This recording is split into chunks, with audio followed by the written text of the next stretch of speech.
All right, here we go. Let's continue. It is time for Act 1, Scene 3. We are done with that conversation between Benvolio and Romeo, and now we are moving on to this scene with Lady Capulet, the nurse, and Juliet. Before we begin this scene, a couple things. Number one, I'm looking, and I don't know if it's my connection, but it's a little blurry on this scene for some reason, so hopefully that'll get a little bit better. Remember, you can always follow along in your textbook as you're listening. Secondly, we've got to talk about who the nurse is, because this is a new character to us. The nurse is a mother figure for Juliet, and just a little bit more historical context. The Capulets are a very rich, prominent family in Verona, and back in Shakespeare's day, it was seen as unseemly for those high-class families for women to breastfeed their own babies. So what they would do is they would find a pregnant person in town, and they would hire that person to move in with them and to take care of both babies. We know this is physically possible because twins are a thing. And so that's the story here with the nurse. Though her daughter, Susan, has not survived to this age, as many children did not, she is still very, very important to Juliet. She was a nurturing person to Juliet through her childhood. And now, as there's this possibility, because Paris wants to marry her, she's excited about that. About the nurse as a character, though, as a person, she's older, and she kind of doesn't have a filter anymore. And so she makes a lot of jokes, uses a lot of vocabulary that may not be super appropriate, as you would think, for polite conversation, but it is very clear that she loves Juliet, and she's really sees Juliet as her own child. So let's go ahead and start listening. Our plan is to go through all of Scene 3, so let's do this. Scene 3, room in Capulet's house. Enter Lady Capulet and nurse. Nurse, where's my daughter? Call her forth to me. Now, by my maidenhead, at 12-year-old, I bade her come. What lamb, what ladybird? God forbid, where's this girl? What, Juliet? Enter Juliet. How now? Who calls? Your mother. Madam, I am here. What is your will? This is the matter. Nurse, give leave a while. We must talk in secret. Nurse, come back again. I have remembered me. Thou's hear our counsel. Thou knowest my daughter's of a pretty age. Faith, I can tell her age unto an hour. She's not 14. I'll lay 14 of my teeth. And yet, to my teen it be spoken, I have but 4. She is not 14. How long is it now to Lammastide? A fortnight and odd days. Even or odd of all days in the year, come Lammas Eve at night, she shall be 14. Okay, so there we go. So this is the beginning of a long speech from the nurse. She kind of rambles on. She tells a couple stories from Juliet's childhood. I just wanted to point out that this is where we can orient the play in the calendar. Okay, this holiday called Lammastide is coming up, which is a holiday that we don't really celebrate today. But Lammastide is August 1st. And Lady Capulet says Lammastide is a fortnight and odd days away. A fortnight is a period of time that's 2 weeks long. Okay, so Lammastide is just over 2 weeks from now. And it says, come Lammas Eve at night, shall she be 14. So Juliet's birthday is the last day of July. It's Lammas Eve, the night before Lammastide. And that day is a little bit over 2 weeks away. So that puts the play happening in early to mid-July. Okay. Here you'll see she's about to talk about Susan, her daughter who died. And then she first tells the story of when Juliet was weaned, when Juliet stopped breastfeeding. Because for some reason, a question about how old Juliet is has reminded the nurse of this. So here we go. Susan and she, God rest all Christian souls, were of an age. Well, Susan is with God. She was too good for me. But as I said, on Lammas Eve at night shall she be 14. That she may marry, I remember it well. 'Tis since the earthquake, now 11 years, and she was weaned. I never shall forget it, of all the days of the year upon that day. for I had then laid wormwood to my dug, sitting in the sun under the dove-house wall. My lord and you were then at Mantua. Nay, I do bear a brain, but as I said, when it did taste the wormwood on the nipple of my dug, and felt it bitter, pretty fool, to see it tetchy, and fall out with the dug. Shake, quoth the dove-house, 'twas no need, I trow, to bid me trudge. All right, so she tells this story. She remembers when Juliet was weaned because there was an earthquake that day. And so she remembers Juliet was 2. Now she's going to tell another story of when Juliet was about 2. And she thinks this story is so funny that she tells it like 4 times. We'll go through the end of this line and then we'll pause and we'll talk about what she's actually saying here. There's information in the footnotes in your book, of course, to help explain some of this stuff. And since that time it is 11 years, for then she could stand alone. Nay, by the rood, she could have run and waddled all about. For even the day before she broke her brow, and then my husband, God be with his soul, was a merry man, took up the child. Yea, quoth he, dost thou fall upon thy face? Thou wilt fall backward when thou hast more wit. Wilt thou not, Jule? And by my holy dame, the pretty wretch left crying, and said, I, to see now how a jest shall come about. I warrant, and I should live 1,000 years, I never should forget it.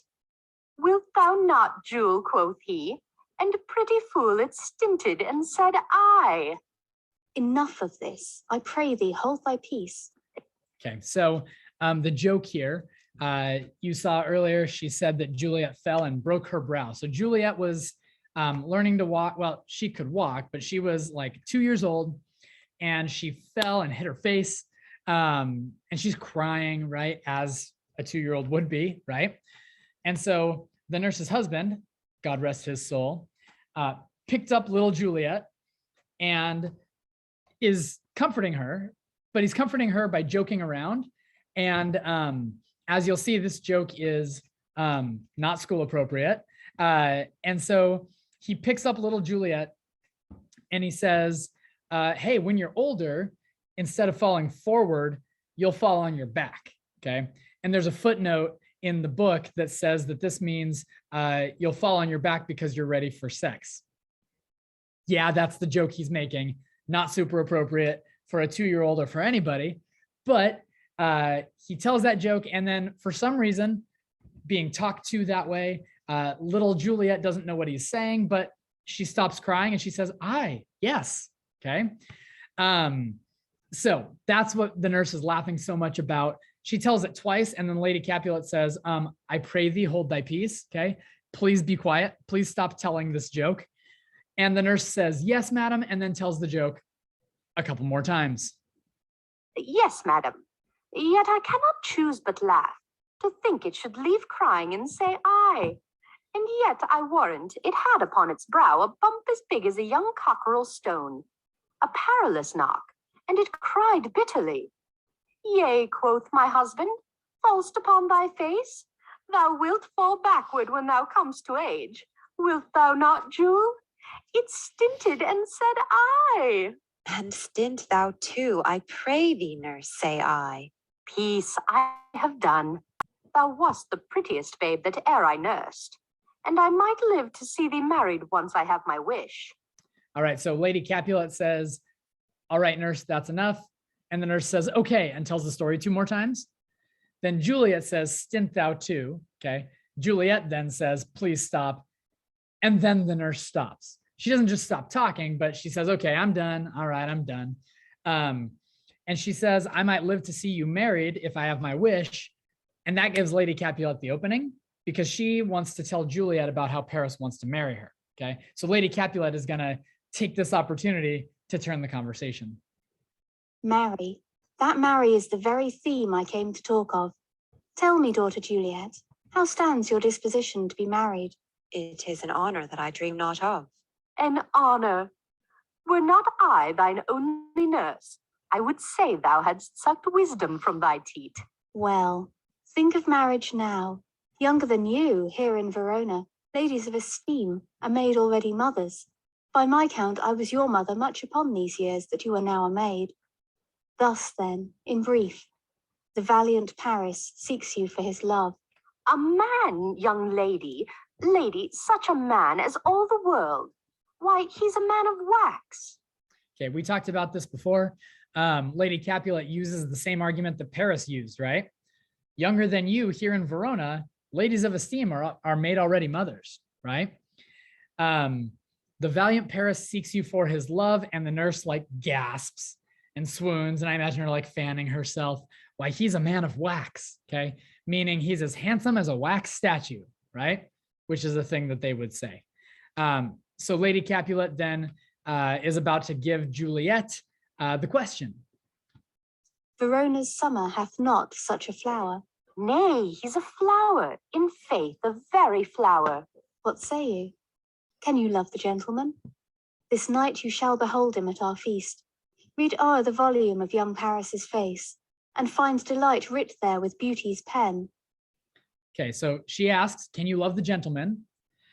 And says, hey, tonight we're having this party. We've learned about this party already. We're having this party at our feast, at our house. Paris is going to be there. And then she introduces this extended metaphor of Paris as a book.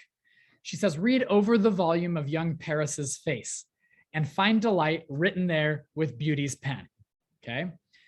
She's going to continue this metaphor. We'll point out one other bit of it as she finishes this line. Examine every married lineament, and find delight writ there with beauty's pen. Examine every married lineament, and see how one another lends content, and what obscured in this fair volume lies, find written in the margent of his eyes. This precious book of love, this unbound lover, to beautify him only lacks a cover. Okay, so I wanted to point that out. She calls Paris a precious book of love. To beautify him only lacks a cover. The only thing he needs is a cover. The only thing he needs is a wife. That's the only thing he lacks. Okay. The fish lives in the sea, and 'tis much pride for fair without the fair within to hide. That book in many's eyes doth share the glory, that in gold clasps locks in the golden story. So shall you share all that he doth possess, by having him, making yourself no less. No less, nay, bigger. Women grow by men. Speak. So she probably knows that Juliet is a little iffy about this idea. Like she said, she's not really thinking about marriage right now. Juliet is kind of strong, kind of independent a little bit. And so she says, hey, when you have him, it doesn't make yourself any less. It means you'll get to share everything he has too. And the nurse, of course, has to jump in with her no filter joke. No less, nay, bigger, women grow by men. And the joke there, of course, is women grow by men because pregnancy, right? So then Lady Capulet asks Juliet once more, point blank, what do you think? Briefly, can you like of Paris's love? I'll look to like, if looking liking move. But no more deep will I endart mine eye than your consent gives strength to make it fly. Very good. So can you look to like Paris? And she says, I'll look to like if looking liking move. And I love that line. It's just a fun one to say. But she basically says, I'll try. I'll look. I'll give him the once over. I'll look at him. And if just looking can help me to like him and like want to pursue him, then that's great. But no more deep will I endart mine eye. I'm not gonna like really put myself out there, put a ton of effort into it. Okay. But if you want me to, I'll give him a shot. Okay. The serving man enters. This servant is called Peter in the book. It's they call him the same character. And they're trying to get everybody together. They're trying to get everybody back down because it is almost time for the party to begin. Okay. Paris is there. He's waiting. So let's get this party started, he says. Enter a servant. Madam, the guests are come, supper served up. You called, my young lady asked for. The nurse cursed in the pantry, and everything in extremity. I must hence to wait. I beseech you follow straight. We follow thee. Exit servant. Juliet, the county stays. Go, girl. Seek happy nights to happy days. All right. So Juliet, the county stays. When they say the county, that's Paris that they're talking about. Okay. Count Paris. Sometimes they just refer to him as the county. So the county stays means Paris is waiting for you.